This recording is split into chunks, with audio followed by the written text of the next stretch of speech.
રાજકોટ સહિત સૌરાષ્ટ્રમાં શાકભાજીના ભાવમાં ધરખમ ઘટાડો જોવા મળ્યું, જેમાં ટામેટા 5 થી 7 રૂપિયા કિલો, મરચા 10 રૂપિયા કિલો અને મોટાભાગના શાકભાજી 10 થી 15 રૂપિયા કિલો મળી રહ્યા છે। એક બાજુ ખાતરના ભાવ આસમાને તો બીજી બાજુ શાકભાજીના ભાવ તળિયે ગયા છે। ઉત્પાદન પડતર કરતાં પણ ખેડૂતોને નીચા ભાવે વેચાણ કરવાની ફરજ પડી છે।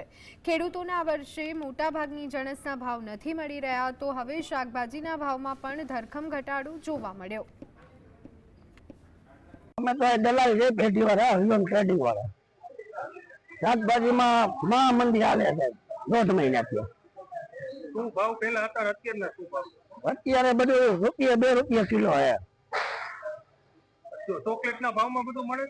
ચોકલેટ પીપળના ભાવમાં બધું ચોકલેટ પીપળના ભાવમાં જ છે બકાલું। 60%, 40% વેચાય સારો માલ ને 60% ગૌશાળામાં ભરાવે।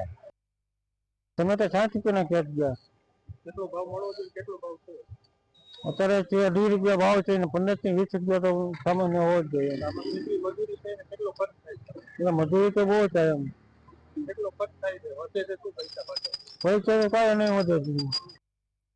અત્યારે તો કોબી ને ટમેટા શું ભાવ મળી રહ્યા છે? ટમેટામાં 2-3 રૂપિયા અને કોબીમાં 1.5-2 રૂપિયા। કેટલું ભાવ છે? ટમેટીનું 2-2.5 વીઘાનું વાવેતર છે અને કોબીનું 1.5 વીઘાનું।